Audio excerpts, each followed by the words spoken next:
do you see when you close your eyes at night? There's a fear buried deep in all of us, older than language, older than thought. It's the fear of being alone in the dark, of something watching, breathing, waiting. But what if I told you, your fear isn't just in your head? Across cultures, hidden in folklore, and buried in ancient texts, there are terrifying creatures that go far beyond imagination. Monsters that stalk the shadows, feed on fear, and haunt the edges of reality. These are the nightmares we didn't invent. They were already here, born from the dark corners of the earth, the ocean, and the mind. These monsters don't just haunt dreams, they break through them. They claw their way into reality, feeding on fear, silence, and those foolish enough to seek them out. Some say they're still out there, watching and waiting, and once you learn their names, you'll never sleep the same again. This isn't just mythology. This is a descent into pure nightmare fuel. Get ready, because these are 5 terrifying creatures pulled straight from our deepest nightmare, and they might be closer than you think. The Rake, the watcher at the edge of sleep. They say true fear isn't loud. It's silent, crouched in the corner of your room while you pretend not to see it. Somewhere between dream and waking, between the ticking clock and the stillness of night, it waits, pale, hollow-eyed, impossibly thin, the Rake. This creature isn't ancient, not in the way myths are. It's modern folklore, born not from gods or demons, but from whispered stories and shared nightmares online. And yet, the fear it brings is older than time.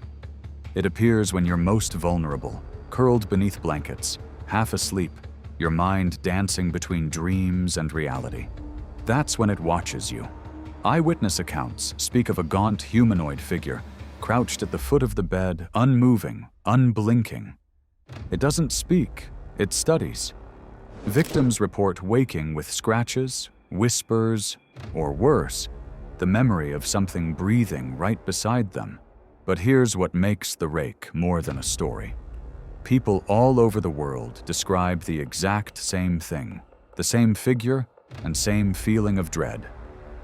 As if the Rake isn't a legend we created, but a thing that's always been there, finally remembered. And here's the part that lingers. Once you've seen the Rake, it never forgets you. It doesn't chase, it waits. You won't hear it coming, but you will know when it's near.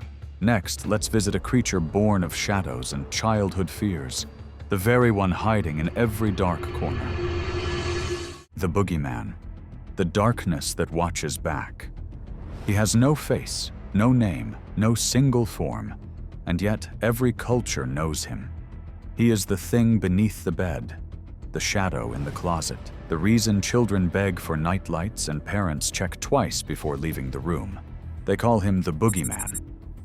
But don't let the childish name fool you. This is no harmless bedtime tale. The Boogeyman is fear itself, shapeless, formless, timeless. In some places, he's a tall, skeletal man with glowing eyes. In others, a hunched figure with claws and rotting teeth. But always, he comes in the dark.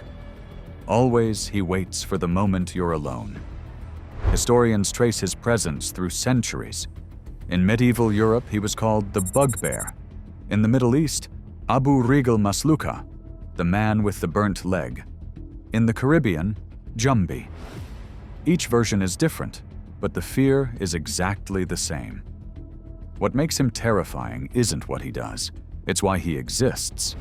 The Boogeyman was born from a need to control, to warn children. But sometimes, warnings manifest into something more, something that feeds on belief.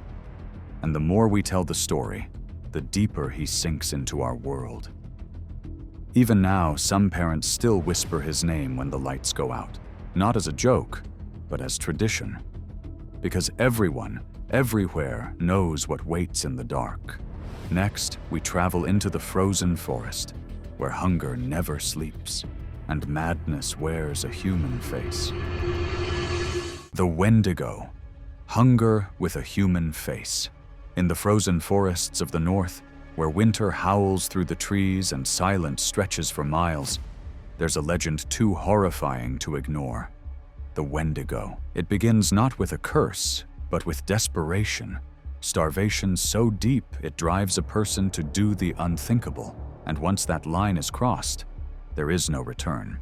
According to Algonquian lore, the creature is born when a man eats human flesh in the wild. But this isn't just a punishment, it's a transformation. The soul rots, the body twists, and the hunger never ends. It stands taller than any man, skin stretched tight over bones, eyes sunken and glowing with madness. Its breath is cold, its voice like the wind through dead trees. Some say it can mimic human cries, luring others into the woods. Others believe it moves in the storm itself, watching, stalking, waiting. The Wendigo doesn't just eat flesh, it devours hope. It is loneliness made real, isolation given claws, and the more it feeds, the hungrier it becomes. But here's what truly haunts. Some say the Wendigo still walks among us, hiding behind familiar faces, waiting for the next moment of weakness. Because once the hunger takes hold, it never lets go. Now we descend deeper, into the ocean, where the silence is endless, and entire ships vanish without a trace. The Sea Eater, abyssal silence that swallows without mercy.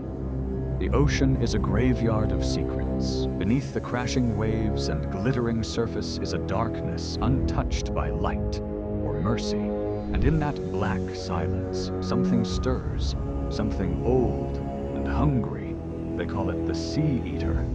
It has no face in myth, only whispers. No body, just the sound of water swallowing itself.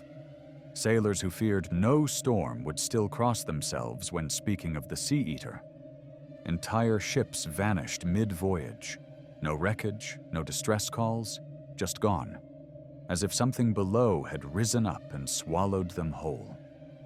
Some say it's a leviathan with eyes like abyssal lanterns. Others believe it's not a creature at all, but the ocean's own will, a sentient void that awakens when blood is spilled on its surface. Ancient mariners feared it, modern divers deny it, but the disappearances continue. In remote maritime lore, there are strange accounts. A ship's final log scribbled with the words, "It's watching," followed by silence. No wreck found, no crew recovered, just echoing absence. The Sea Eater doesn't roar. It doesn't chase. It pulls downward and permanently. And here's what truly terrifies. It waits at the very bottom, patient, ancient, and awake. Now we travel even further, into the freezing waters near Antarctica, where a pale figure drifts beneath the ice, half human, half something else. The Ningen, the pale ghost beneath Antarctic ice.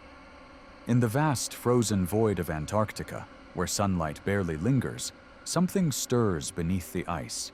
Something not entirely animal, but not human either. It's called the Ningen. First talked about by Japanese research crews, the Ningen is described as a massive, pale white figure, up to 60 feet long, with a humanoid body, arms, legs, and a mysteriously blank face. It drifts beneath icebergs in the dead of night, barely disturbing the water, like a ghost in slow motion. Those who claim to have seen it say it didn't swim, it floated, and then it disappeared. But guess what? Scientists deny it. Governments ignore it. But sightings continue, uncaptured on camera, but etched into journals, logs, and hushed stories passed between crews. Some speculate it's a new species. Others say it's a remnant of an ancient race, preserved in the deep until the ice began to melt. A few believe it's something worse, probably something summoned. But what makes the Ningen truly terrifying isn't its size or silence. It's that it looks so much like us, yet so clearly isn't. A twisted mirror of humanity, drifting through black water where no human should ever be. And the scariest part? It never attacks, never chases. It just watches, as if waiting for something.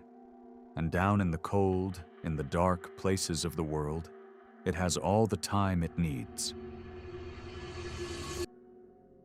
There are things older than stories, creatures born from our deepest, most primal fears. They don't knock or speak, they simply wait.